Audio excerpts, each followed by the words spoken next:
Halo semuanya, selamat malam. Perkenalkan kami dari kelompok 9 akan mempresentasikan materi Matematika Dasar 2 di mana judulnya itu mengenai integral tak wajar. Di mana dengan saya sendiri, Vanessa Silalahi dengan NIM 11S25052 dan rekan saya yang pertama Demetria dengan NIM 11S25059 dan rekan saya yang kedua Lasmarianta dengan NIM 11S25053 dan rekan saya yang terakhir Celin dengan NIM 11S25024 di mana mereka akan memandu Anda memahami bagaimana konsep kalkulus ini bekerja pada rentang yang tidak terbatas. Kemudian, hari ini tujuan utama kita itu adalah memahami definisi integral tak wajar pada batas tak terhingga, belajar cara menyelesaikan secara matematis, dan melihat bagaimana teori ini digunakan untuk menunjukkan roket ke luar angkasa. Baiklah, saya Demetria dan saya akan melanjutkan. Nah, di sini mengapa kita butuh tak wajar? Mungkin kita bertanya, kenapa disebut dengan tak wajar? Dalam integral tertentu yang biasa kita pelajari, ada dua syarat wajar yang harus terpenuhi, di mana batasnya itu harus angka pasti atau terhingga, dan fungsinya itu tidak boleh meledak ke tak terhingga di tengah jalan. Nah, jika salah satu syaratnya ini dilanggar, maka muncullah integral tak wajar. Selanjutnya itu adalah visualisasi geometris. Secara geometris, kita itu ditantang menghitung luas daerah di bawah kurva yang lorongnya itu memanjang terus ke arah kanan atau ke kiri tanpa henti. Ajaibnya, meski lorongnya itu panjang dan tak terhingga, luasnya itu bisa jadi tetap dan terhingga, di mana fenomena inilah yang kita sebut dengan kata konvergen. Selanjutnya itu adalah definisi limit tak terhingga. Untuk menghitungnya, kita itu menggunakan dengan pendekatan limit, di mana jika batas atasnya itu tak terhingga, kita ganti dengan variabel b, nih, lalu kita tarik limitnya menuju tak terhingga. Begitu juga jika batas bawahnya yang bermasalah. Baiklah, di sini saya akan menjelaskan dan perkenalkan, nama saya Lasmarianta Gracia Pardosi. Di sini saya akan menjelaskan konvergen atau divergen.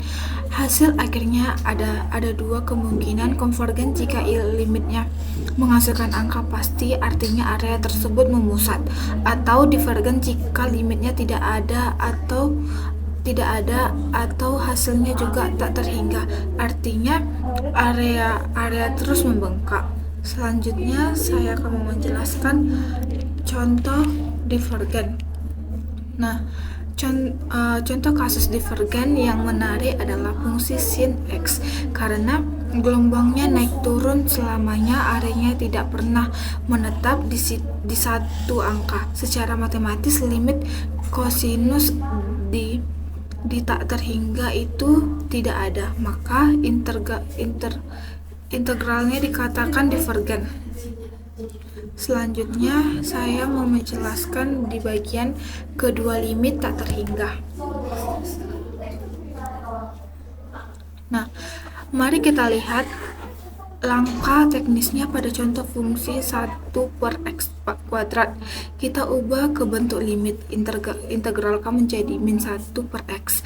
Lalu masukkan batasnya saat b menuju tak terhingga, min 1/b menjadi 0. Hasil akhirnya adalah 1.